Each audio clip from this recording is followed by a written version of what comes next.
নমস্কার।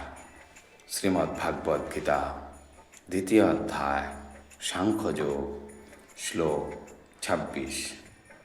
অথ চৈনং নিত্যজাতং নিত্যং বা মন্যসে মৃতং তথাপি তং মহাবাহো নৈনং শচিতুমহর্ষি। অথ অর্থাৎ আর যদি, চ অর্থাৎ ও, এনম অর্থাৎ এই আত্মাকে, নিত্যজাতম অর্থাৎ সর্বদা জন্মশীল, নিত্যম অর্থাৎ নিত্য, বা অথবা, মন্যসে অর্থাৎ মনে কর, মৃতম অর্থাৎ মৃত, তথাপি অর্থাৎ তবুও, তম অর্থাৎ তুমি, মহাবাহু অর্থাৎ হে মহাবীর, ন অর্থাৎ না, এনম অর্থাৎ এই আত্মার জন্য, শচিতুম অর্থাৎ শোক করা, অর্হসি অর্থাৎ উচিত। অনুবাদ: হে মহাবাহ, আর যদি তুমি মনে করো যে আত্মার বারবার জন্ম হয় এবং মৃত্যু হয়, তাহলে তোমার শোক করা উচিত নয়।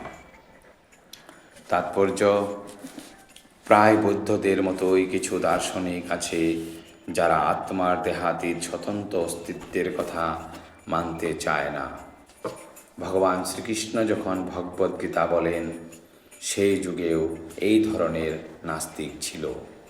তাদের বলা হতো লোকায়তিক ও বৈভাষিক। এই সমস্ত দার্শনিকদের মতবাদ হচ্ছে জড় পদার্থের সমন্বয়ের কোনো এক বিশেষ পরিণত অবস্থায় প্রাণের উদ্ভব হয়। আধুনিক জড়বিজ্ঞানী ও জড়বাদী দার্শনিকেরাও এই মতবাদ পোষণ করে। তাদের মতে দেহটি হচ্ছে কতগুলি জড় উপাদানের সমন্বয় মাত্র এবং কোনো এক পর্যায়ে ভৌতিক উপাদান ও রাসায়নিক উপাদানের পারস্পরিক প্রতিক্রিয়ার ফলে প্রাণের লক্ষণ বিকশিত হয়। অ্যানথ্রোপোলজি বা নৃবিজ্ঞান এই মতবাদের উপর প্রতিষ্ঠিত। বর্তমানে অনেক সকল, নকল ও শখের ধর্ম আমেরিকাতে এই মতবাদ ও বৌদ্ধ ধর্মের নিরীশ্বরবাদের উপর ভিত্তি করে গজিয়ে উঠেছে। বৈভাষিক দার্শনিকদের মতো অর্জুন যদি আত্মার অস্তিত্বে অবিশ্বাস করতেনও, তাহলে তার শোক করার কোনো কারণ ছিল না। কিছু পরিমাণ রাসায়নিক পদার্থের বিনাশের কারণে কেউ শোক করে, তার কর্তব্য কর্ম থেকে বিরত হয় না। পক্ষান্তরে আধুনিক বিজ্ঞান ও বৈজ্ঞানিক যুদ্ধ বিগ্রহে শত্রু জয় করার উদ্দেশ্যে বিপুল পরিমাণে রাসায়নিক উপাদান নষ্ট করা হয়ে থাকে।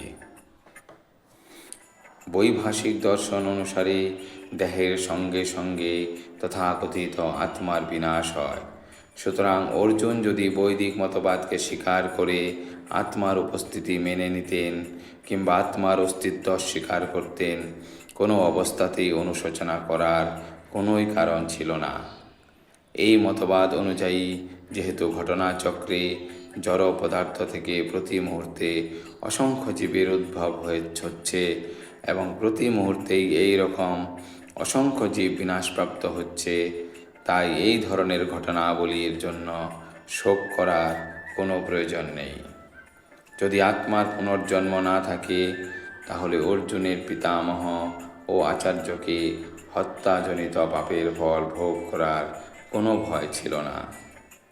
কিন্তু সেই সঙ্গে ভগবান শ্রীকৃষ্ণ কটাক্ষ করে অর্জুনকে মহাবাহু অর্থাৎ মহাশক্তিশালী বাহু সম্পন্ন বলে সম্বোধন করেছেন। কেননা অন্ততপক্ষে তিনি বৈদিক জ্ঞানের বিরোধী বৈভাষিকদের মতবাদ স্বীকার করেননি। একজন ক্ষত্রিয় রূপে অর্জুন বৈদিক সংস্কৃতির অবিচ্ছেদ্য অঙ্গ এবং তার নীতি অনুসরণ করাটাই ছিল তার পক্ষে যথোপযুক্ত। ধন্যবাদ।